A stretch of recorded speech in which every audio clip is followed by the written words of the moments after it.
자, 나이스 TV. 오늘 나눠볼 이야기는 책인데요. 이겁니다. 로마인 이야기, 율리우스 카이사르 편. 이게 상하 두 권으로 되어 있는데, 일단은 상권만 제가 이제 읽어봤고, 하권은 또 나중에 천천히 읽어보겠죠. 카이사르라고 하는 인물은 일단 상권까지 읽었는데, 상권은 이제 마지막 내용이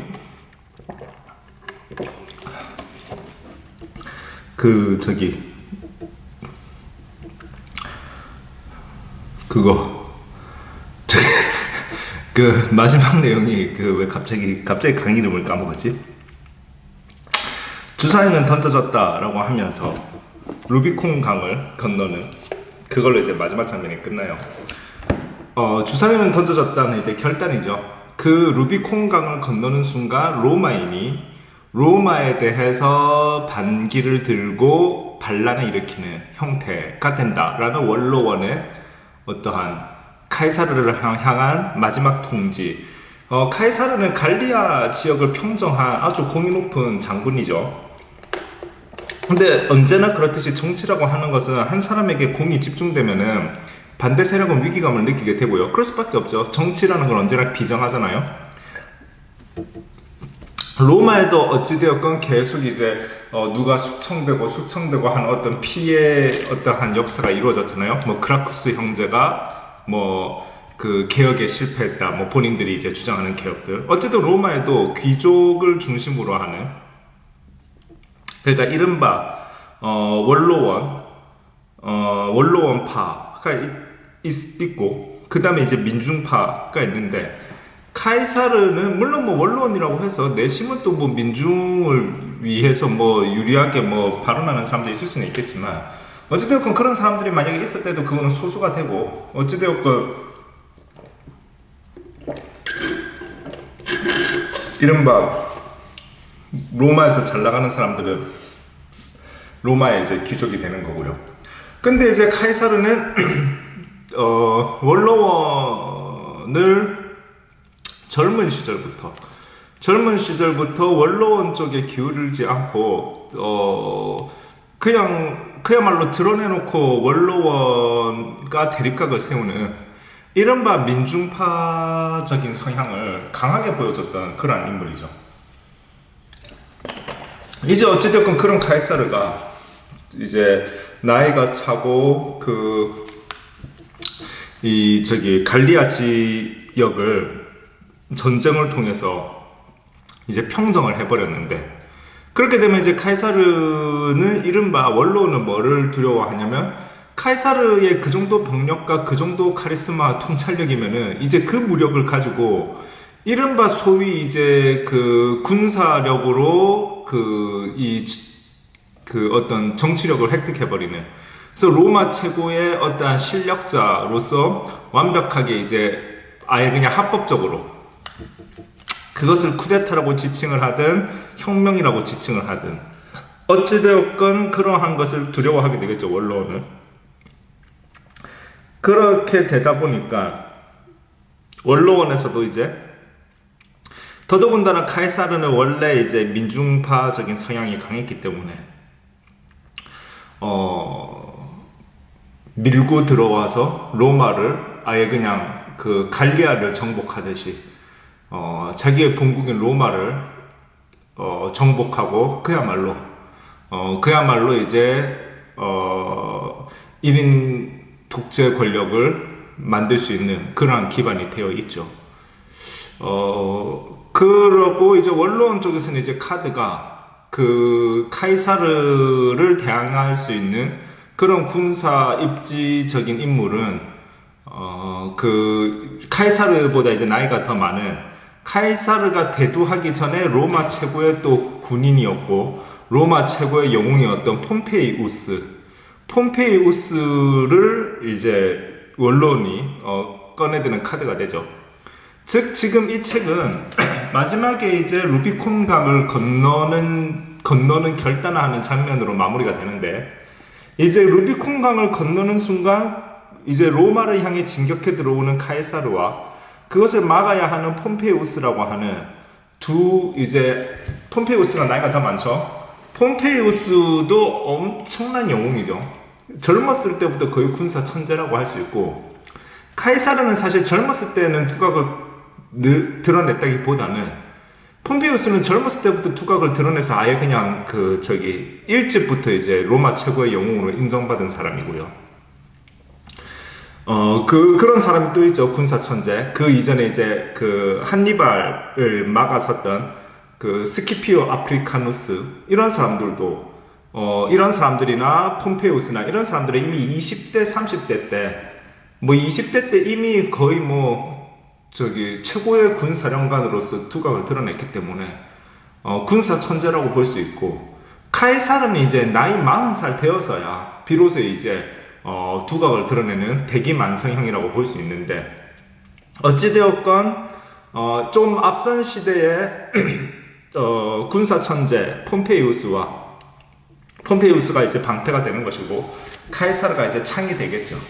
그 대결은 이제 학원에서 펼쳐질 거고, 일단 상관은 이제 그렇게 마무리가 됩니다. 근데 카이사르는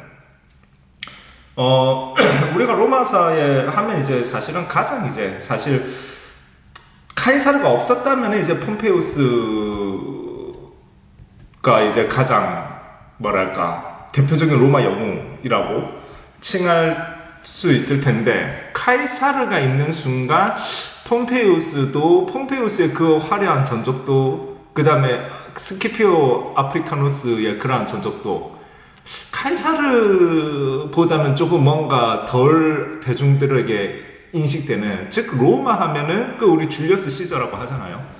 7월 줄라이 달력에도 들어가 있고, 카이사르가 어쨌든 로마 하면은 가장 떠오르는 최고의 영웅이죠. 그래서 이 로마인 이야기 상권을 보면은 카이사르에 대한 이야기 이제 굉장히 재밌는 게 많이 있는데, 사실 그런데 이제 저는 이 갈리아 전쟁을 서술하는 부분은 의외로 좀 재미가 덜 했고, 앞부분에 이제 카이사르가 젊었을 때 이야기들이 이제 더 재미가 있었는데, 근데 이제 제일 재밌는 거는 어떤 카이사르가 해적들한테 잡혔을 때 일화가 좀 유명하죠. 그게 이제 역시나 좀 재미가 있었는데, 제가 여기에 워낙 볼 게 많아서 발췌는 많이 했지만, 그 중에서도 가장 이제 재미있었던 해석 일화, 그거를 좀 소개해드리고 마무리를 하겠습니다. 자, 요 부분인 것 같은데요. 자, 한번 읽어보겠습니다. 이 일화를 소개하는 역사가들은 잠깐 이미 일화가 나왔네. 이게 그러니까 일화가 그거예요. 이제 카이사르가 해적한테 잡혔던 적이 있거든요. 젊었을 때. 그래서 해적이 이제 몸값으로 여기 나오죠. 여기부터 한번 읽어보겠습니다. 자, 일단은 이제 해적이 카이사르를 잡았어요. 자, 그러고 나서 소아시아의 남서부 해안과 그 인근에 흩어져 있는 에게해의 섬들은 지형적으로 흠이진 곳이 많고, 흑해에서 시리아와 이집트로 가는 항로에 해당했기 때문에 해적이 자주 출몰하는 해역으로 유명했다. 해적들의 본거지는 소아시아 남동부에 있는 킬리키아 지방이다. 킬리키아라면 해적이 연상될 정도여서 이 지방을 제패하고 있는 로마의 골칫거리였다. 산업기로도 유명한 해적들은 나포 한 선박의 승객들에게 차례로 몸값을 매기다가 카이사르에게는 20탈란트의 몸값을 매겼다. 탈란트는 그리스의 통화인데 이 지방이 그리스 경제권에 속해 있기 때문에 몸값도 그리스 화폐로 요구했겠지만 20탈란트를 로마 화폐 가로 열고 은화 가로 닫고 인 데나리우스로 환산하면 30만 데나리우스 정도가 된다. 그 당시 병사의 1년 봉급이 70데나리우스였으니까 20탈란트는 4,300명의 병력을 모집할 수 있는 거액이었다. 그 다음에 그런데 자기한테 매겨진 몸값이 20탈란트라는 말을 들은 젊은이는 껄껄 웃고 나서 이제 카이사르죠. 내 놈들은 누구를 붙잡았는지 모르는 모양이군 하고 말했다. 그리고는 스스로 몸값을 50탈란트로 올렸다. 돈을 마련하기 위해 종자들을 보낸 뒤 카이사르는 종자 2명과 함께 해적들 속에 남았다. 그러니까 이제 카이사르가 잡혔는데 카이사르한테 책정된 몸값이 너무 낮다고 카이사르 본인이 이른바 이제 호탕하게 웃으면서 그 몸값을 2배로 점프시켜 버렸다는 거죠. 2배 이상 점프시켰다는 거죠. 그리고 이제 카이사르를 따르는 시종들이 있는데 시종 2명과 함께 해적들한테 계속 인질로 남아있고 나머지 시종들은 이제 그 돈 받으러 카이사르 집에 간 거죠. 20탈란트도 상당한 거액인데 자신에서 몸값을 50탈란트로 올렸다는 이 에피소드는 리비우스의 로마사에 처음 실렸는데 리비우스는 이 이야기를 카이사르가 친구에게 보낸 편지를 토대로 로마사에 기록했다고 한다. 자, 그리고요. 잠깐만요. 근데 지금까지 맥락만 보면 일단 카이사르는 일반적인 관점에서 보면 이제 제정신이 아닌 거죠. 자, 근데 왜 이러한 행동을 했는지에 대한 이제 해석이 들어가는데요. 한 번 더 읽어보겠습니다. 이 일화를 소개하는 역사가들은 하나같이 청년 카이사르의 대담함에 감명을 받는 동시에 자기 과시욕도 젊은 시절부터 상당했던 모양이라고 기술하는 것이 보통이다. 자, 그 다음에 지금부터는 이제 이 책을 쓴 시오노 나나미의 해석이 들어갑니다. 나도 여기에는 동감이지만 자신의 몸값을 20탈란트에서 50탈란트로 인상한 이면에는 훨씬 냉정한 속셈이 숨어 있었던 게 아닌가 싶다. 우선 킬리키아 해적들은 잔인하기로 유명했다. 살인 따위는 밥 먹듯이 해치우는 자들이었다. 이처럼 흉악한 자들의 소나기에 들어간 이상 무엇보다도 우선해야 할 일은 목숨을 부지하는 것이다. 20대 중반의 카이사르는 목숨을 완전히 보장받으려면 20탈란트로는 충분치 않다고 판단했다. 그렇다고 해서 몸값이 많을수록 안전하다고 말할 수도 없다. 로마에 들어가서 돈을 마련할 시간은 없었을 테니까 소아시아 속주에서 고리 대금을 긁어 모았을 게 분명한데 금액이 많아질수록 돈을 마련하기도 어려워진다. 신변 안정과 몸값 마련의 가능성을 저울질한 결과 양쪽이 아슬아슬하게 균형을 이루는 선이 50탈란트가 아니었을까? 왜 이런 추리를 하느냐 하면 나중에 카이사르의 금전 철학이라고 불러도 좋은 돈 씀씀이가 어떤 경우에나 반드시 이번 경우처럼 양쪽을 저울질한 결과이기 때문이다. 자, 그러니까 우리는 해적들이 네 몸값은 20탈란트야 하면은 살려주세요 이러면서 이제 20탈란트를 어떻게 마련해야 될 텐데 이 염려를 하게 되는데 지금 해적들은 좀 짜증나면 인질 몇 명 죽일 수도 있는 그런 잔인한 애들이기 때문에 자칫하면은 쉽사리 해적 마음이 바뀌면은 죽을 수도 있겠다. 어떠한 상황이 달라지면은 몸값이 싼 애들은 죽을 수도 있겠다라는 판단을 카이사르는 했다는 거죠. 그야말로 호랑이한테 물려가도 정신만 바짝 차리면 산다라는 그러한 속담이 생각나는 부분인데요. 그렇다고 또 몸값을 너무 올려놔도 돈 마련이 어렵고 그러니까 가장 적절한 게 50탈란트가 아닐까라는 냉정한 판단을 했다라는 겁니다. 카이사르가.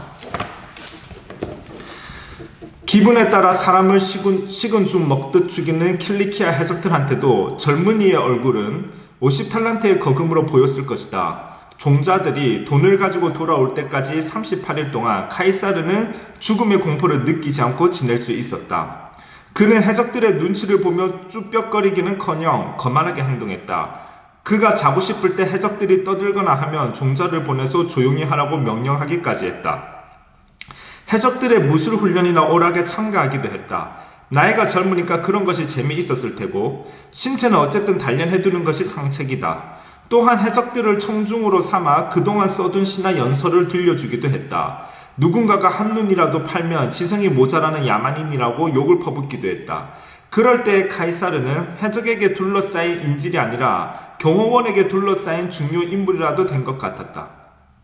이 인질은 해적들에게 언젠가는 내 놈들을 목 졸라 죽여버리고 말겠다고 자주 위협하곤 했다. 하지만 해적들은 그런 말을 듣고도 농담으로 받아들여 낄낄 웃을 뿐이었다. 50탈란트라는 엄청난 돈도 생각했을 것이다. 종자가 몸값을 가지고 돌아와 카이사르는 자유의 몸이 되었다. 해적들의 소나기에서 해방되자마자 그는 가까운 밀레토스로 달려가 배를 빌리고 사람들을 모아서 해적을 토벌하러 갔다. 여기서 이제 카이사르 이른바 성깔 나오죠. 그는 밀레토스 근처 후미에 정박해 있는 해적선을 기습하여 해적들을 모두 사로잡는 데 성공했다.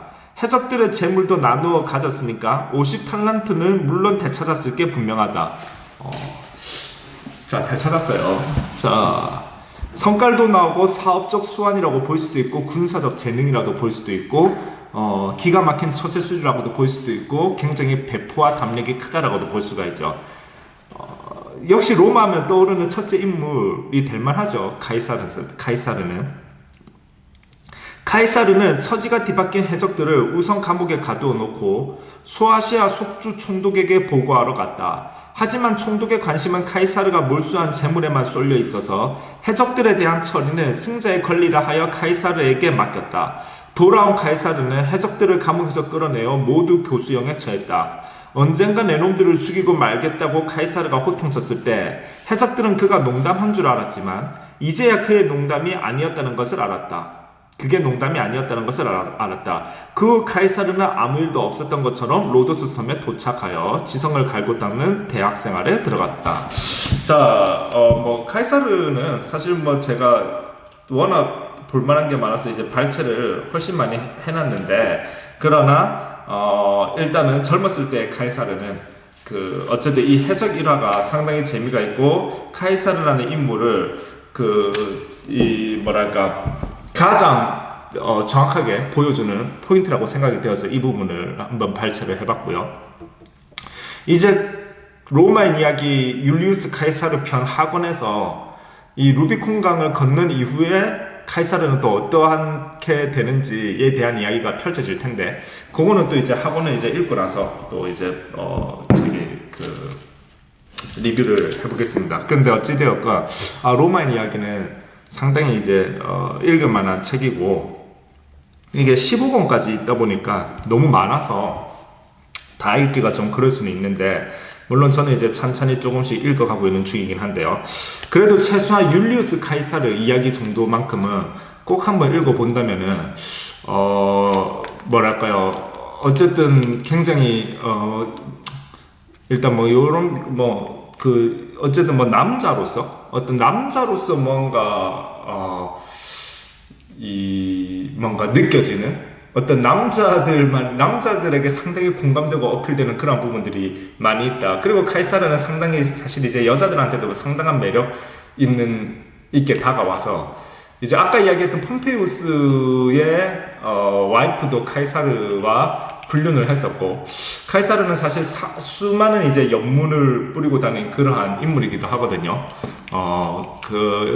그러니까 어쨌든 여러 가지 측면에서 이러한 부분들, 그러니까 분명히 범상치 않은 부분들이 있었을 것이고, 그러한 부분들이 또 여러 여자들한테 어필도 강하게 되기도 하고 아마 그랬을 것 같은데, 어쨌든 카이사르라는 인물 정도는 우리가 이 로마인 이야기를 다 읽지 않는다 할지라도 이 카이사르 편만큼은 한 번쯤은 읽어봐도 괜찮지 않을까, 그런 생각을 해보고요. 어쨌든 다음 율리우스 카이사르 학원도 상당히 기대되는, 어쨌든 이 카이사르라는 인물의 일대기 상당히 기대되는 그러한 측면이 있습니다. 네, 감사합니다.